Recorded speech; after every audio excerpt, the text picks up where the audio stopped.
Petelwa wanga na ki Yesu, ndekoko wanga na Yesu te. Petelwa wanga na ki Yesu, ndekoko wanga na Yesu te. Bien-aimé dans le Seigneur, bien-aimé Zambia pambola yo ndeko zuli baku ya kulanda ndeko na yo. Bien-aimé yoka thème kitoko papa pesi biso to kabola pona moko alelo. Le reniement de Pierre. Le reniement de Pierre. Le reniement ça veut dire renier. Donc ça veut dire koboya mutu. Voilà, koboya. Voilà, faussement ka boyi ne loko to boyi mutu. Donc le reniement de Pierre na lingala.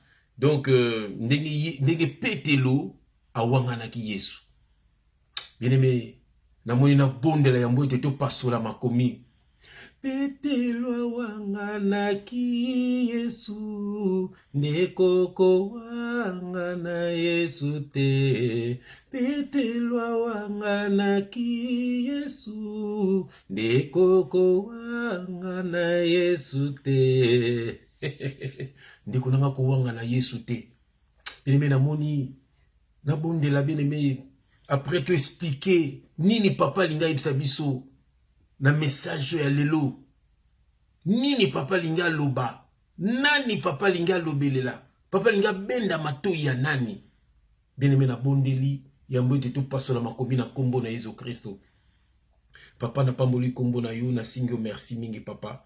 Merci nengo linga kabiso. Merci na bile kitoko zo pesa biso bele ya molimo. Papa bile yo papa e kangola biso. Bile yo papa e transformé biso. Bile yo papa e kolisa encore kondima na biso papa. Et on a dit moment kitoko na maboko no zambe. Que le Saint-Esprit parle pour l'édification de ton peuple. Au nom de Jésus-Christ, nous avons ainsi prié et nous disons Amen. Petelwa wangana ki Yesu, ndekoko wangana Yesu te. Ndeko, est-ce que wangana ka Yesu? Est-ce que wangana ka Yesu? Bien-aimé, nini papa linga lobela biso. Oh bien-aimé, nous ne prêchons pas les Écritures, mais nous prêchons ce qui est caché derrière les Écritures. Scandale pour les païens. Bien-aimé, ba tombo kakatombo yo karabiso pour ba comprendre la langage na biso te. Bien-aimé, na zu verset na biso liboso, tous allez dans Luc chapitre 22. Luc chapitre 22, verset 54 à 62. Oh, nakanisi mon frère Tanguy. Yenda tanga katango to sala ka mission na biso na kombo na Yesu Kristo. Na pesi mbote na molonga ni na mama Violaine. Zambia pambo la bino bisika bozali na kombo na Yesu Kristo. Bien-aimé tozui Luc 22, chapitre 22, na banté on a verset 20 na chapitre 22 là on a verset 24, 54. J'ai lu au nom de Jésus-Christ.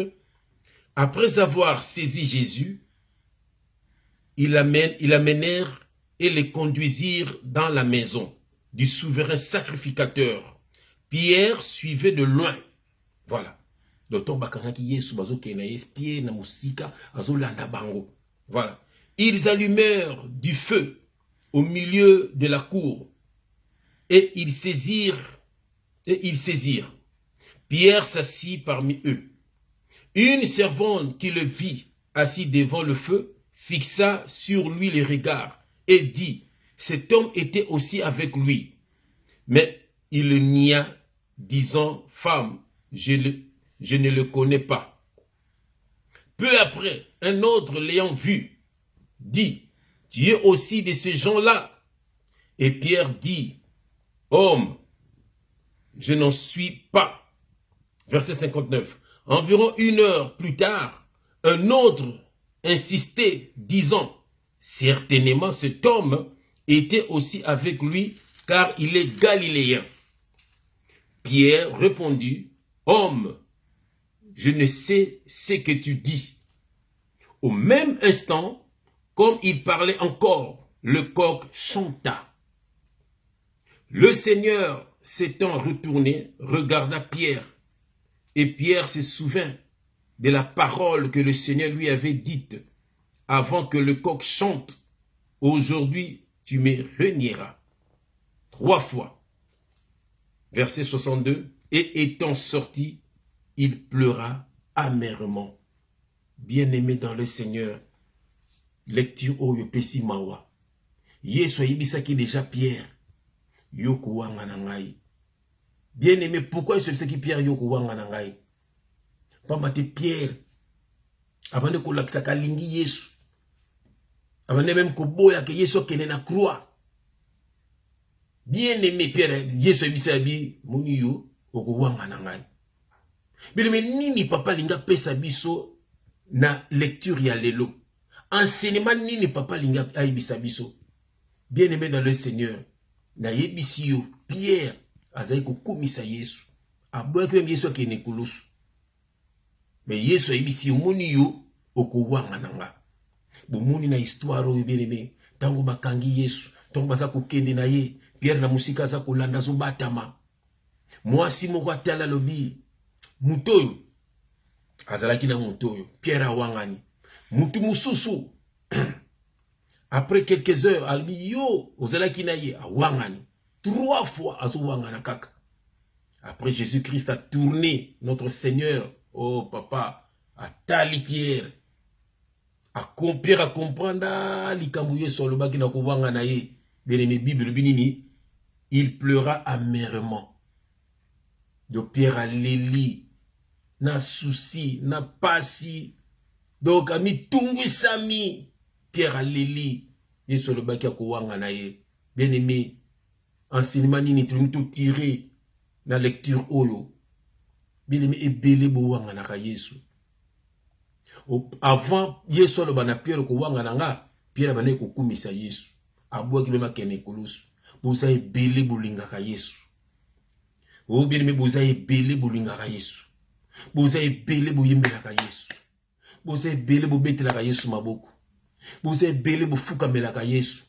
Mais bien-aimé dans le Seigneur, bouwanga na kaye. Kouwanga na Yesu zanini. Bien-aimé, est-ce que tant batu batala kayo, bamona ka Yesu? Bien-aimé, bakangi Yesu bakena ye, babeti Yesu fimbu pona ngana yo. Bien-aimé, nzambala taki nzoto ya moto. Alkiti na mukilo yo, bien-aimé le Seigneur, pour ete aya ko sauver ngai na yo. Ayena nzela ya Sainte Vierge Marie. Bien-aimé, Yesu Christou, bien-aimé, tant abandi ministère, bien-aimé, ezali pour le lungana to commandé to komi lelo. Mais pourquoi wanga na kaye? Bien-aimé, kaka yo moko loba koza mwana nzambe. Kaka yo moko témoignaka ka Jésus-Christ na vie na yo. Mais wanga na ka Yesu. Ko wanga na Yesu zanini na elateli na yo. Voilà. Est-ce que tango batu batala ka yo? Est-ce que bamona ka Yesu? Paul a dit, Christ en moi, l'espérance de la gloire. Est-ce que tango batala ka yo bamona ka Christ? Mwana nzambe soki batali yo, il faut bamona Christ. Ndeko na tuni yo, la question que je nous pose, j'aime quand je parle comme ça. Alléluia. Bien-aimé, tango batala ka yo, est-ce que bamona ka Christ? Bien-aimé, tuna bato basala kananga. Na mindele na musala bakombo baka alléluia. Na mindele. Na bandibu barabu bakombo baka alléluia. Oh Jésus-Christ, bango tout. Bango tout bango ba quelle grâce. Tuna bato na basala kananga. Na mindele na musala, oka quelle grâce. Quelle joie immense. Alléluia. Bango nyonso. Jésus-Christ. Bango nyonso. Moi je témoigne Jésus-Christ. Donc bamonaka ngai bamonaka Jésus-Christ. Na elateli na ngai, na elobeli na ngai, na lolenge na ngai, na makambo na ngai nyonso. Bien-aimé, ça témoigne Jésus-Christ. Nazaraka muta ba sentiment na makambo nzambe. Voilà. Tango yemabe o yemabe. Oyeko kosa bana nzambe fona telemela yo. Makambo nzambe c'est ça ou c'est pas ça. Quand c'est pas ça, c'est pas ça. Il faut pas courir dans la hypocrisie. Bien-aimé, est-ce que vous témoignez à Christ? Tango lata ko bimi bat batali, est-ce que bamona ka Christ la telina yo? Est-ce que bamona ka Christ na lolenge na yo? Est-ce que bamona ka Christ na lobeli na yo? Est-ce que bamona ka Christ na genre na yo? Est-ce que bamona ka Christ na milieu na entourage na yo? Entourage nous a rendu. Bien-aimé, oh, on ne choisit pas sa famille, mais on choisit ses amis. Likambo papa nanga lobelanga. Est-ce que toi tu choisis tes amis? Dans la vie, on ne choisit pas sa famille, mais on choisit ses amis. Dis-moi qui tu fréquentes et je te dirai qui tu es. Il faut que choisir baninga no kotamba na bango. na famille okomi mpe na ndeko mo azani muyibi osani owangani te andeko na yo andeko na atako boloba na kate même ndeko no ye wana ngato na ki misisi ko taba choko ba piercing ba nini bandeko na ngai mu bazo ba me makambo nini yo me na ki ndeko na ba na fête na roya fête ya famille na roya bobo ya ngandeni bien aimé. On ne choisit pas sa famille, mais on choisit ses amis. Il faut qu'on choisisse ses amis. Il faut qu'on otamola nanan. Bien aimé, il faut qu'on y ait otamola nanan. So otamola muyibi, oza muyibi, mukoba okange so ozana ba okanga pe yo. Ba ofuyo so ozana ngotende ba tiki yo. Bien aimé, mwana nzambe, oza mwana nzambe. Il faut ozana tana yo moko. Ozaka yomo na nzambe tika makambo ya kusangana na ba faux chrétiens baza epelé musana bango ya komema yo na kobunga bakoteo makambo ya lukuta ozowanga na Yesu. Nzambe aza na besoin mbongo te, nzambe aza na besoin masumu no tika, nzambe aza na besoin ya vina yo.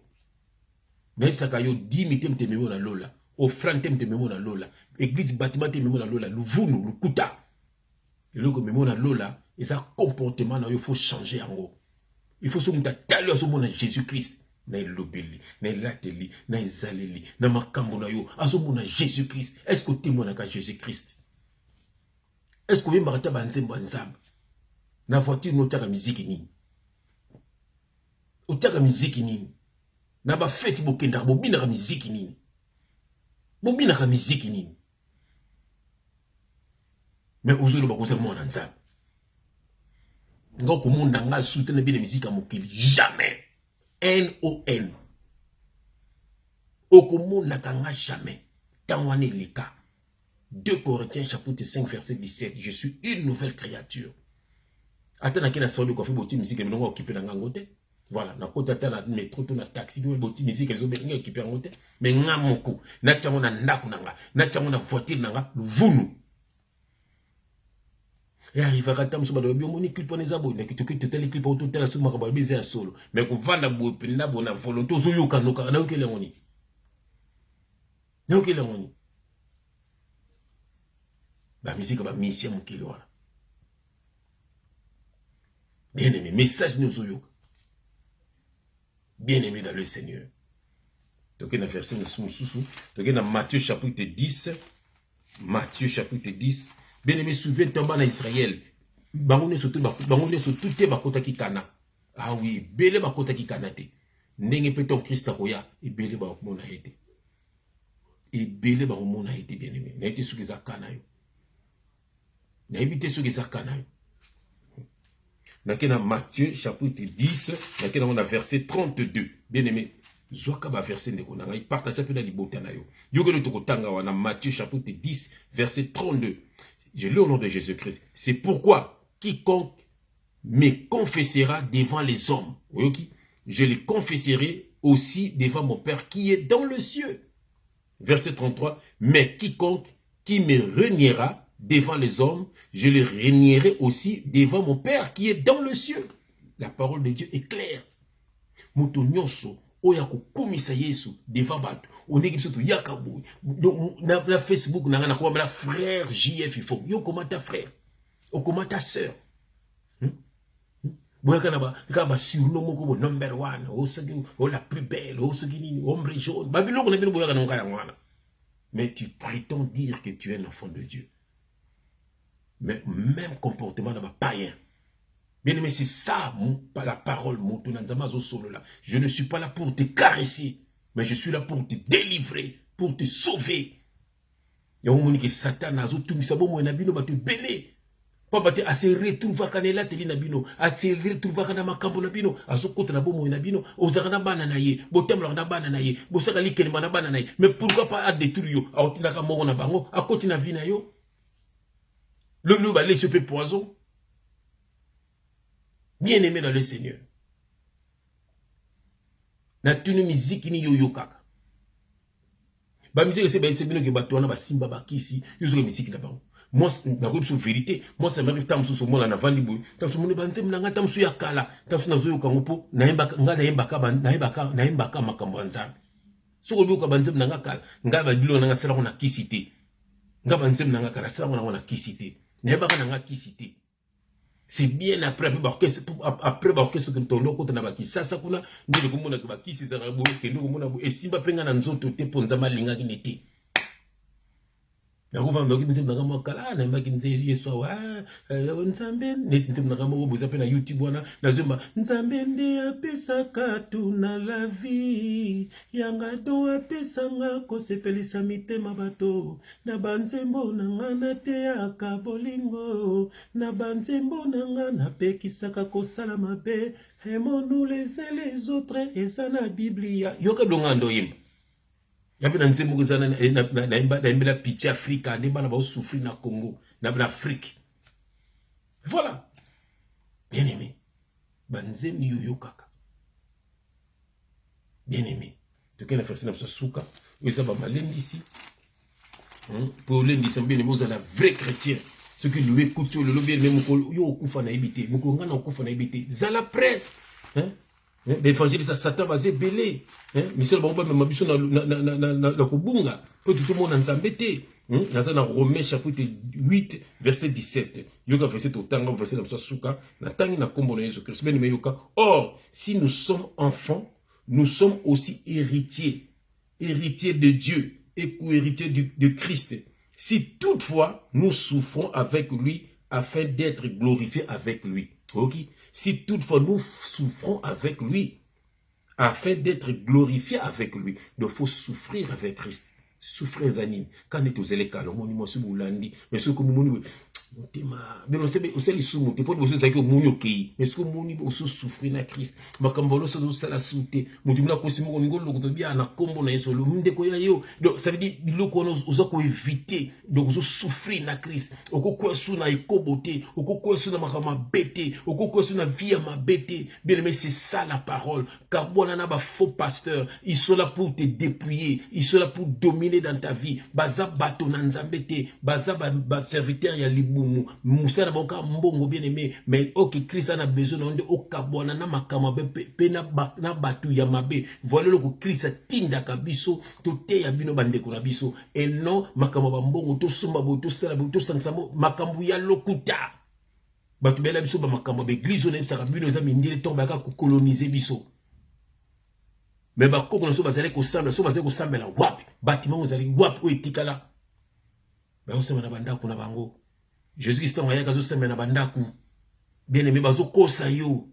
Temple na loi Moïse va représenter nous tout.